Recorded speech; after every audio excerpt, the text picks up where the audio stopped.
하나님 말씀 여러분 보도록 하겠습니다. 사도행전 3장 15절 한 절 말씀인데요.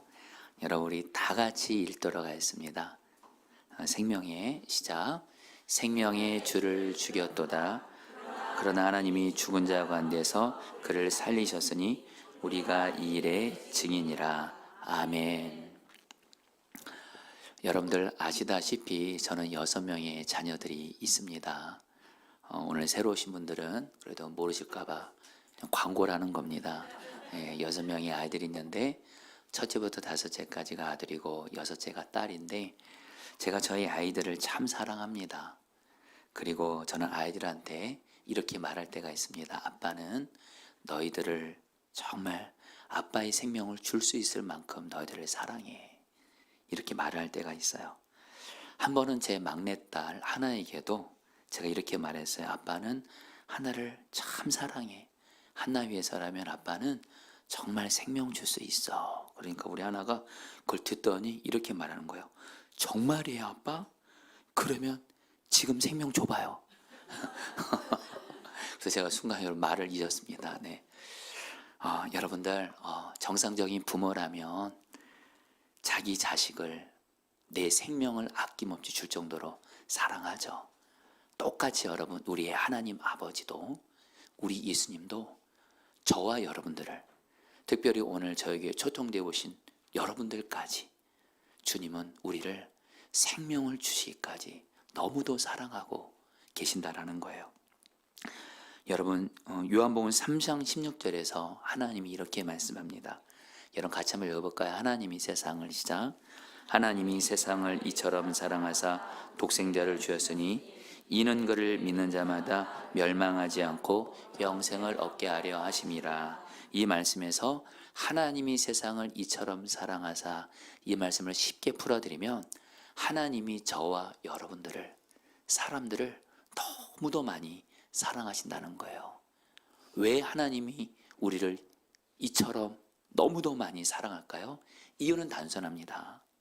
바로 저와 여러분들은 하나님이 하나님의 형상대로 우리를 만들어 주신 아버지 하나님이시기 때문에 그래요. 여러분 성경을 보면 하나님이 사람을 만드셨다고 하는데 어떻게 만들었냐면 먼저 흙으로 사람의 모양을 빚은 다음에 거기에 하나님의 생명을 넣으셔서 그래서 하나님의 형상대로 사람을 만드셨다고 성경은 말씀해요. 여러분 모든 물건들도 그것을 만든 사람이 있죠. 여러분 저도 오늘 이 주일날 저도 이렇게 옷 좀 신경 썼습니다. 이것도 누가 만든 사람이 있죠. 이 옷도. 그리고 이 마이크도 누가 만든 사람이 있고 여러분 모든 물건이 다 만든 사람이 있는 것처럼 저와 여러분들도 바로 여러분들도 만드신 분이 계십니다. 바로 하나님이십니다. 우리는 그동안 세상에서 잘못된 교육을 받았어요. 사람은 원숭이가 우연히 진화돼서 생긴 존재라고 말해요. 여러분 사람은요 절대로 원숭이가 진화돼서 생긴 짐승 같은 존재가 아니에요. 어떻게 사람이 우연히 생겨요? 이런 만물들도 누가 만든 사람이 있는데 만물과는 비교할 수 없는 바로 사람인 우리도 만드신 분이 이때도요 바로 하나님이세요. 하나님이 하나님의 형상대로 와닿게 말씀드리면 자식이 부모를 닮듯이 바로 하나님 닮은 형상대로 우리를 만드신 거예요. 그래서 하나님 아버지가 저희들을 사랑하시는 거예요. 하나님이 우리를 만드시고 창조하셨고 하나님의 형상대로 우리를 만드셨기 때문에 우리를 너무 사랑하는 거예요. 우리가 하나님의 자식이거든요. 그런데 문제가 생깁니다. 하나님이 만드신 첫사람인 아담이 하나님 말씀에 불순종한 죄를 짓게 돼요. 그 결과 아담뿐 아니라 아담의 후손인 모든 사람은 다 태어날 때부터 죄의 유전자를 갖고 태어납니다. 그래서 우리는 죄를 지을 수밖에 없는 죄인이 되었어요.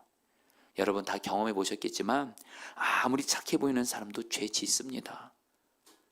왜요? 우리 안에 죄의 유전자가 있거든요. 그런데 여러분 우리가 이렇게 죄인인데 하나님은 어떤 하나님이시냐? 공의 하나님이세요. 정의 하나님이세요. 여러분 진정한 정의와 공의는 뭐죠? 죄가 있으면 심판하는 게 공의와 정의예요. 하나님은 온전히 공의 하나님이기 때문에 죄를 지을 수밖에 없는 죄인인 우리를 심판할 수밖에 없었어요. 그래서 여러분, 우리가 죄값을 치르게 됐어요. 근데 여러분, 그 죄값이 바로 뭐냐면 죽음이라는 죄값이에요. 여기서 말하는 죽음은 여러분들 특별히 세 가지를 의미합니다. 여러분, 조금만 생각하시면서 말씀을 잘 들어보세요. 먼저, 죄값을 인해서 우리의 영혼이 죽게 되었어요. 우리의 영혼은 여러분, 원래 죄가 없을 때 하나님과 친밀히 교제하면서 행복할 수 있었어요. 앞서 말씀드린 대로 하나님이 우리를 흙으로 만드신 다음에 하나님의 생명을 얻기 때문에 사람은 하나님과 함께 할 때만 행복해요. 하나님과 동행할 때만 행복해요. 근데 죄로 인해서 하나님과의 관계가 끊어지게 됐어요. 그러면서 우리의 영혼은 죄로 인해서 죽게 됐어요. 우리의 영혼이 죄로 인해서 영적으로 죽게 되니까 하나님을 알아보지 않는 거예요. 하나님이 살아계시다고 믿지도 않고 그 하나님과 동행도 안 하는 거예요. 마치 청각이 죽으면 소리 못 듣잖아요. 눈의 시신경이 죽으면 눈으로 아무것도 볼 수 없는 것처럼 우리의 영혼이 죄 때문에 죽었기 때문에 우리는 하나님과 여러분들 동행할 수 없게 된 거예요. 하나님과의 관계가 죄 때문에 끊어지게 되면서 우리는 여러분들 우리의 영혼이 불행하게 된 거예요. 그리고 여러분, 둘째는 육적인 죽음이에요. 성경은 말씀해요. 모든 사람은 다 죽는다는 거예요, 언젠가. 그리고 죽음이 끝이 아니라 반드시 하나님 앞에 심판대에 서게 됩니다. 그런데 사람들은 뭐예요? 결국에는 죄 때문에 어떻게 돼요? 이 죄값을 치르게 되면서 죄가 해결되지 않는 사람들은 지옥에 가게 된 거예요. 그리고 여러분, 셋째로는 여러분들 이 죄 때문에 우리가 사는 이 세상에 고통과 저주가 있게 된 거예요. 성도님들, 그거 아십니까? 이 땅에 우리가 그렇게 경험하는 고통, 저주, 이런 일들이 왜 일어나냐면 이것에서 유일하게 말해주는 책이 있어요. 성경책에서. 죄 때문에 그렇대요. 그래서 여러분, 우리의 죄 때문에 우리의 삶도 죽음 같은 어려움을 당할 때가 있다라는 거예요. 여러분, 여기까지 들으시면서 여러분들 좀 무거울 수 있는데요. 근데 여러분들 걱정 마세요. 기쁜 소식 알려드릴게요. 공의의 하나님 보시기에 우리는 죄값을 치르게 됐지만 그게 결론이 아니에요. 그 공의의 하나님은 또 우리의 아버지 하나님이 우리를 사랑하시는 하나님이세요. 그래서 여러분, 마치 부모는 자기 자식이 아무리 죄를 많이 짓고 큰 죄 지어도 자식 사랑하는 것처럼 우리 하나님은 죄를 지을 수밖에 없는 죄인인 우리를 변함없이 사랑하세요. 그래서 하나님께서 어떻게 하셨냐? 죄로 인해서 우리가 죽음의 죄값을 치르는 것을 보실 수만 없었어요. 마치 부모가 내 아이가 죽음 같은 위기 가운데 있을 때 당신의 몸을 던져서라도 자식을 살리려는 것처럼 하나님께서는 우리가 죄값을 인해서 죽는 것을 참아 볼 수가 없어서 2000년 전에 하나밖에 없는 하나님의 아들이신 예수님을 이 땅에 보내주셨어요. 왜요? 예수님께서 저와 여러분들의 모든 죄를 대신 지시고 십자가에서 피를 흘리셔야만이 예수님의 피만이 우리의 죄를 깨끗하게 해결할 수 있기 때문에 그래요. 마치 손에 때가 묻으면 비누로 씻는 것처럼 여러분, 죄는요, 예수님이 십자가에서 흘리신 피밖에는 씻는 길이 없어요. 아무리 돈이 많아도, 아무리 성공해도, 아무리 권력을 가져도, 아무리 큰 집 살아도, 내가 아무리 많이 배웠어도 그런 것들이 우리의 죄를 해결 못합니다. 오직 예수님의 피밖에는 우리의 죄를 씻을 수밖에 없어요. 그래서 예수님이 십자가에서 저 여러분들의 죄를 다 뒤집어 쓰시고 당신이 십자가에서 죽으심으로 우리에게 피를 흘려심으로 예수님의 생명으로 우리의 죄가 해결받게 된 줄 믿습니다. 여러분, 1980년대 초 경상북도 한 작은 시골 마을에서 있었던 일입니다. 남편을 일찍 떠나보낸 젊은 어머니는 5살, 3살 두 아들과 함께 어렵게 살아가고 있었어요. 생계를 위해 매일 새벽 첫 기차를 타고 읍내에 있는 신발 공장에 출근해야 했습니다. 아이들을 맡길 친정도 어린이집도 마땅치 않아 이 젊은 엄마는 늘 두 아이들을 데리고 다녔어요. 공장 뒤편에 있는 조그만 창고 한쪽에 아이들을 놀게 해두고 어머니는 공장으로 들어가서 일을 했어요. 그런데 어느 날 이 아이들이 창고 안에만 있는 것이 답답하다 보니까 벗어나고 싶어서 엄마가 바쁘게 일하는 틈을 타서 몰래 문을 열고 밖으로 나갔어요. 근데 그 공장 근처에 철길이 있었어요. 이 두 아이들이 철길 근처에 앉아서 돌을 던지며 놀고 있었던 거예요. 근데 그 순간 마침 화물열차가 빠르게 다가오고 있었어요. 그때 이것을 어떤 공장 동료가 보게 됩니다. 그 아이들 엄마에게 말합니다. 당신 아이들이 철길에 있다. 소리를 질러요. 어머니는 그것을 듣고 망설이지 않고 밖으로 뛰쳐나갑니다. 보니까 기차가 눈앞까지 왔어요. 이 상황에서 이 어머니는 두 아들을 있는 힘껏 철길 밖으로 밀쳐내고 자신은 그대로 기차에 지고 맙니다. 그 결과 두 아들은 살아나고 어머니는 그 자리에서 세상을 떠나게 돼요. 훗날 장성한 이 두 아이는 어머니의 이야기를 사람들에게 들려줬다 그래요. 어머니의 죽음 때문에 우리가 이렇게 살았어요. 그러면서 어머니의 묘비에 이렇게 새겼다고 합니다. 자신의 생명을 아낌없이 내어준 우리의 첫 번째 영웅 어머니. 여러분, 동일하게 예수님께서 저와 여러분들을 살리시라고 생명을 아낌없이 던지셨어요. 다시 한번 말씀드립니다, 성도님들. 죄가 진짜 무서운 거예요. 이 죄값이 정말 무서운 거예요. 근데 하나님 아버지가 저람들이 이 죄값으로 죽는 것을 볼 수만 없었어요. 그래서 하나밖에 없는 아들 예수님을 보내주신 거예요. 그리고 예수님도 저람들이 죄로 인해서 멸망하고 죽는 것을 볼 수 없었어요. 그래서 저람들의 죄를 다 대신 뒤집어 쓰시고 십자가에서 당신의 생명을 아낌없이 주심으로 우리를 죄값에서, 죽음의 값에서 구원해 주신 줄 믿습니다. 우리는 어떻게 하면 돼요? 예수님을 믿기만 하면 돼요. 예수님을 나의 구주님으로 믿게 되면 성경은 말합니다. 그 사람은 멸망하지 않고 영생을 얻는다 그래요. 여러분, 이 영생 얻는다는 말이 무슨 뜻이냐면요, 이런 뜻입니다. 여러분, 우리가 예수님을 믿게 되잖아요. 예수님을 믿으면 우리가 죄의 사함을 받게 되고요, 예수님이 우리 안에 오시게 돼요. 여러분, 예수님이 십자가에서 죽으신 것만이 결론이 아니에요.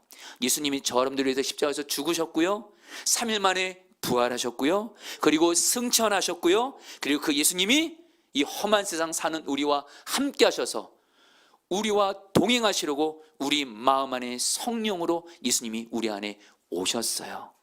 그래서 여러분, 부활이신 예수님이 부활하셔서요, 지금 우리 안에 함께 계신다라는 거예요. 부활이신 예수님이 우리 안에 함께 계셔서 우리에게 영생의 복을 주시는 거예요. 여러분, 저는 이전에 이스라엘 성지순례를 갔던 적이 있어요. 그곳에 가서 제가 가장 은혜를 받았던 곳은 바로 예수님이 십자가에 못 박히신 곳을 갔어요. 아, 예수님이 정말 나 위해 죽으셨구나. 그리고 나서 어디로 안내하냐면 예수님을 장사 지낸 무덤을 가게 됩니다. 동굴이더라고요. 동굴에 딱 들어갔는데 아무것도 없어요. 빈 무덤이에요. 그때 주님이 제게 주신 마음이 있었어요. 나는 빈 무덤에 있지 않고 부활해서 너의 마음 안에 있다. 예수님이, 예수 믿는 우리 마음 안에 부활해서 지금도 살아계셔서 우리와 동행하고 계세요. 여러분, 예수님의 부활이 왜 그렇게 중요한지 아세요? 예수님이 부활하심으로 저와 여러분들도 부활의 은혜를 받게 되기 때문에 그래요. 좀 와닿게 말씀드릴까요? 앞서 말씀드린 대로 죄 때문에 우리의 영혼이 죽게 됐다 그랬잖아요. 근데 여러분, 예수님이 우리 안에 부활의 생명으로 오셔서 우리의 영혼과 마음을 살리십니다. 아무리 힘들고 어려운 일이 있어도, 아무리 죽을 것 같이 힘든 일이 있어도 부활이신 예수님이 내 안에 오셔서 나를 만져주시고 나를 다스려주시면 우리의 영혼과 마음은 예수님이 이길 힘을 주세요. 예수님 때문에 행복하게 돼요. 바로 부활이신 예수님이 영적인 죽음의 죗값을 이기게 하시고 예수 때문에 행복하게 하세요. 여러분들 아시는, 우리 교회 분들은 아시겠지만, 여러분, 제 아내가 3년 전에 아팠습니다. 지금까지 아픈 가운데 있는데, 여러분, 저는 제가 긴 인생을 산 건 아니지만 가장 큰 고난 중에 하나가 내 사랑하는 배우자가 아플 때더라고요. 저는 제 아내를 참 사랑합니다. 여러분 믿어주세요. 저는 제 아내를 정말 사랑합니다. 제게 허락한 유일한 아내잖아요. 근데 그 아내가 아픈 거예요. 자, 여러분, 저는 제 아내가 힘들면 제가 힘듭니다. 아내가 아프면 제가 아픕니다. 그러니까 여러분, 저도 힘들 때가 많아요. 특별히 엄마가 아픈 것을 또 보는 아이들이 그것 때문에 슬프고 아파할 때가 있어요.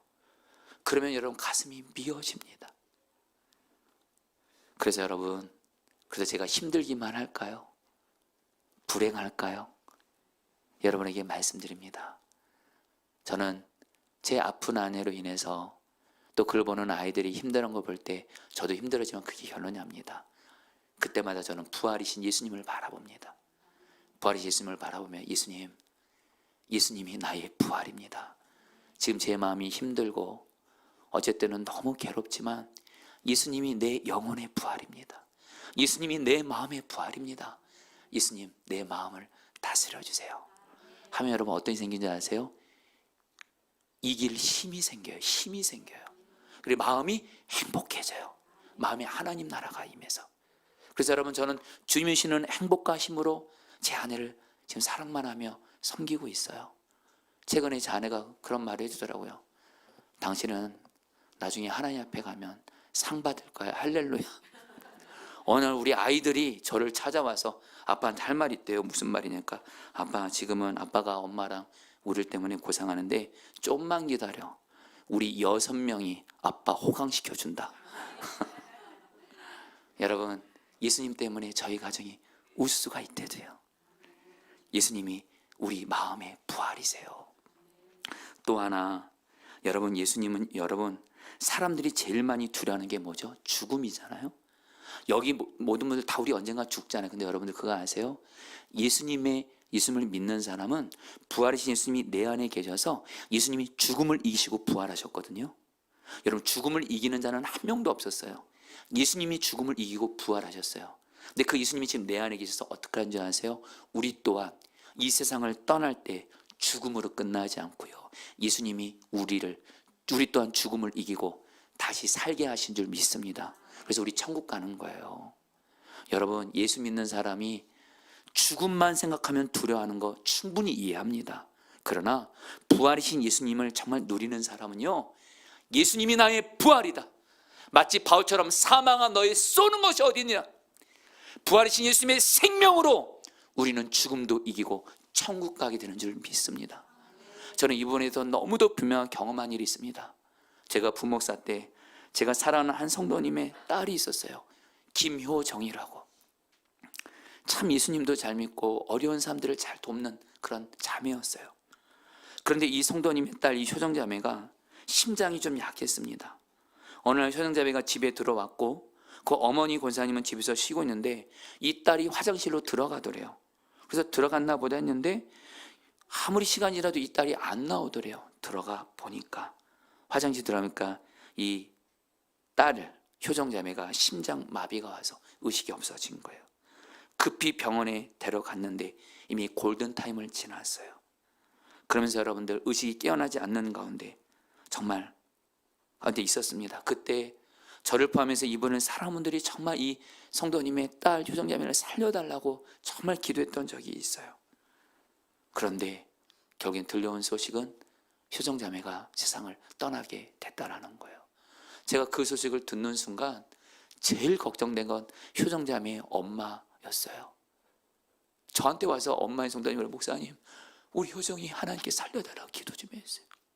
나 우리 효정이 없으면 못 살아. 여러분, 당연히 기도할 수밖에 없죠. 근데 그 딸이 죽었어요. 이 성도님을 어떻게 볼 수 있나 하면서 여러분, 이 성도님, 그 엄마인 그 성도님을 만났는데 깜짝 놀랐어요. 얼굴이 평안하신 거예요.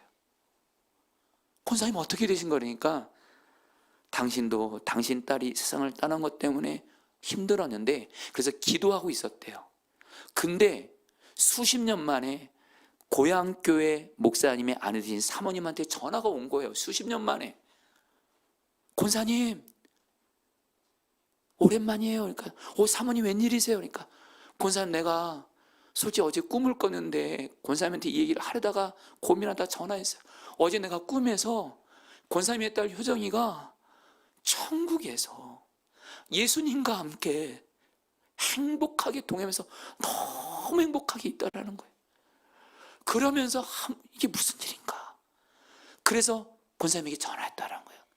순간 권사님이 그 전화를 받고 우리 딸 효정이는 죽은 게 아니고 예수님과 함께 죽음을 이기고 천국에서 예수님과 함께 완전한 행복을 누리고 있구나. 그러면서 여러분 천국 소망으로 살아간 다시 딸이 살아났구나. 그 딸을 만날 소망으로 평안했다라는 거예요. 성도님들, 예수님의 부활이 왜 중요해요? 저 여러분들 죽음을 이기고 부활해서 천국에서 예수와 영원히 사는 줄 믿습니다. 그러면서 여러분 앞서 말씀드렸죠. 죄값으로 인해서 이 땅에 고통과 죽음 같은 일들이 우리에게 일어나잖아요. 저주 같은 일들이. 여러분 기쁜 소식 알려드릴게요. 예수님이 우리의 부활이 되셔서 우리의 삶이 죽음 같을 때 부활이신 예수님이 우리를 다스려 주시며, 아무리 내 삶에 죽음 같은 일이 있을지라도 부활이신 예수님과 동행하며 부활이신 예수님이 내 죽음 같은 삶을 다스려 주셔서 살리시는 줄 믿습니다. 그래서 여러분들 오늘 말씀에서 예수님의 제자인 베드로는 사도행전 3장 15절에서 이렇게 말씀합니다. 하나님이 죽은 자 가운데서, 같이 읽겠습니다. 시작. 하나님이 죽은 자 가운데서 그를 살리셨으니 우리가 이 일의 증인이라. 베드로가 이렇게 말한 겁니다. 사람들에게, 오늘 저처럼 여러분들에게 베드로가 사람들에게 예수님을 전하는 거예요. 예수님 안 믿는 사람들에게. 여러분들, 예수님이 십자가에서 죽으셨고 우리를 위해 부활하셨습니다. 그 예수님이 지금 나와 함께 계십니다. 예수님은 죽지 않고 살아계시고 지금 나와 동행하십니다. 내가 이 일의 증인입니다. 베드로 자신이 예수님의 부활을 나의 부활로 경험한 거예요. 그래서 자기를 증인이라고 말한 거예요. 여러분, 예수님의 부활 나의 부활인 줄 믿습니다. 여러분에게 이 시간 특별히 부활이신 예수님과 동행하면서 부활이신 예수님이 정말 나를 살리신 그런 부활의 증인으로 우리 신선미 권사님을 여러분에게 좀 소개하면서 우리 권사님의 간증을 듣도록 할 텐데요. 우리 권사님의 간증 들으시면서 저게 바로 예수님의 부활이 나의 부활을 경험하게 하는 은혜구나. 여러분들 누리게 되기를 바랍니다. 우리 신선미 권사님 나와주셔서 박수로 환영할까요? 네.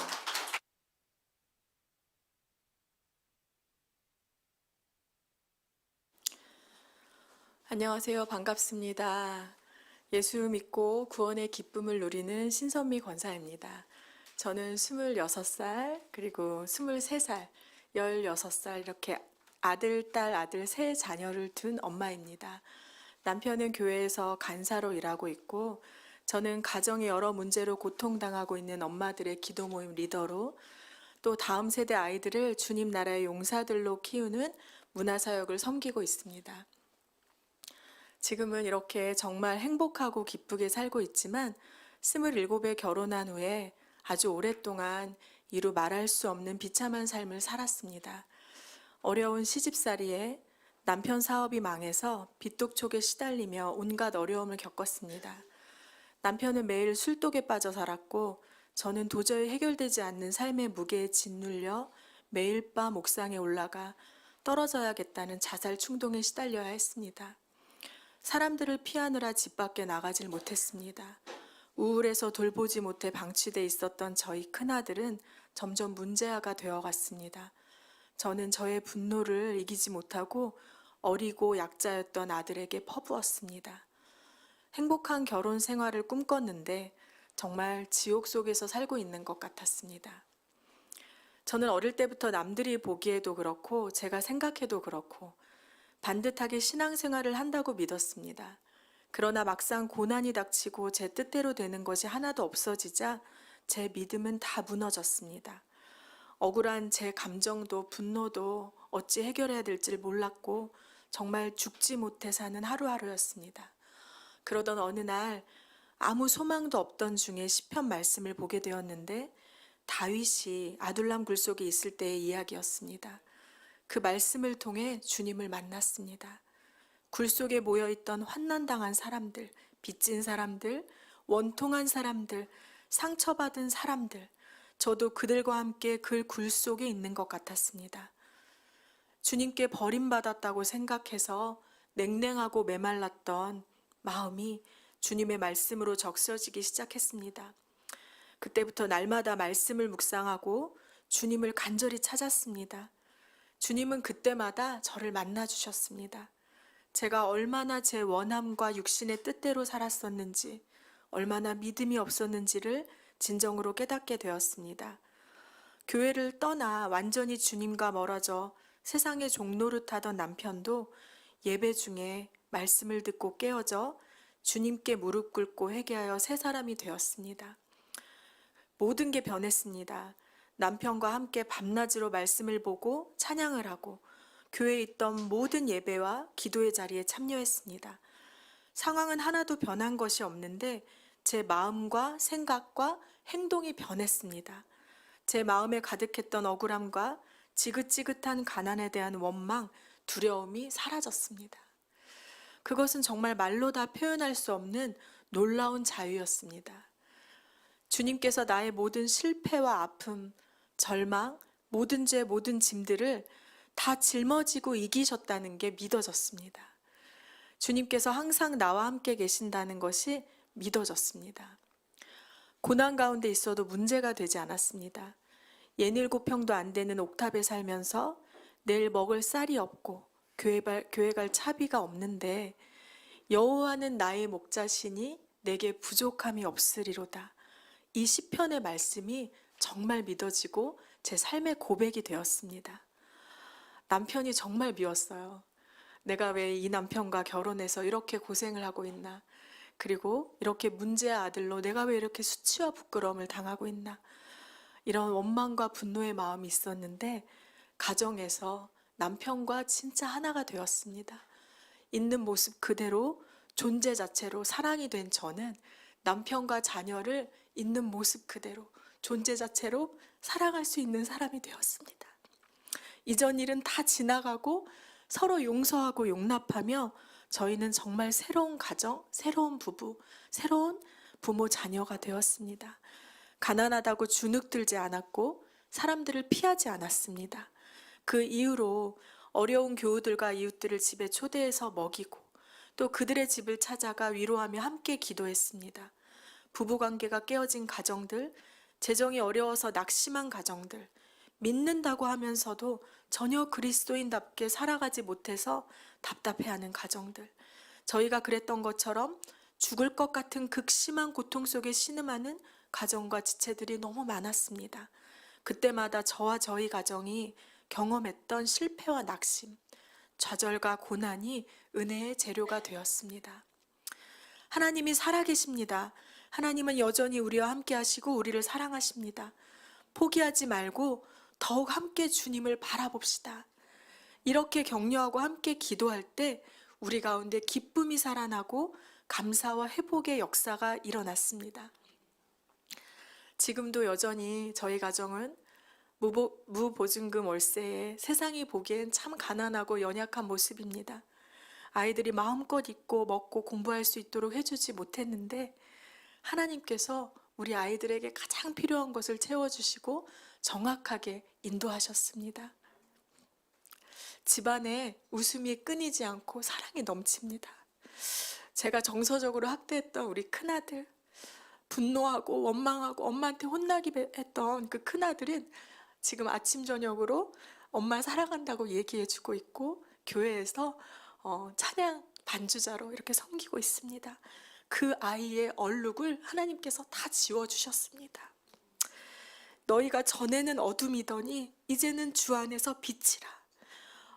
어둠뿐이던 제가 환한 빛이 되고 지옥 같은 가정이 천국 같은 가정이 된 것은 부활하신 주님, 오늘 목사님이 얘기하신 그 놀라운 십자가 복음의 예수님께서 우리 가정의 주인이 되셨기 때문입니다.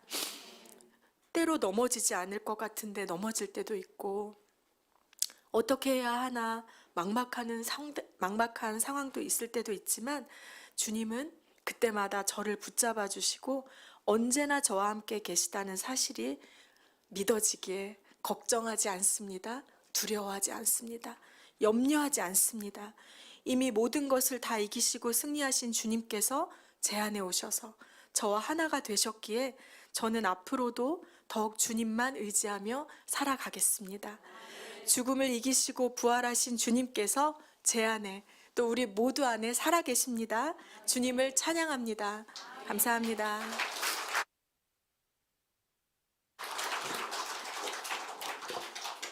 우리 오늘 부활절의 부활의 증인으로 신선미 권사님을 여러분에게 이렇게 간증을 나누게 한 이유가 있습니다. 우리 신선미 권사님이 그런 고백을 하더라고요. 예수님이 나의 부활이고 우리 가정의 부활이었습니다.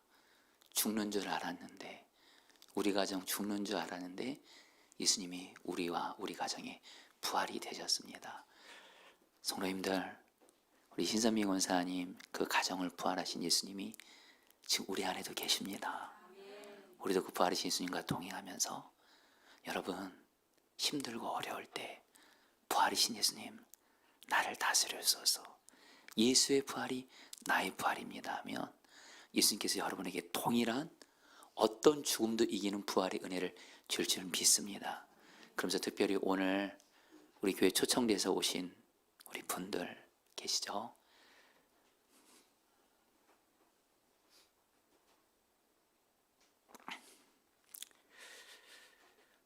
그리고 제 사랑하는 우리 고향 친구인 우리 사랑하는 기환이 경희도 왔는데요. 꼭 예수님 믿고 예수의 부활, 나의 부활되는 은혜를 받으시길 바랍니다.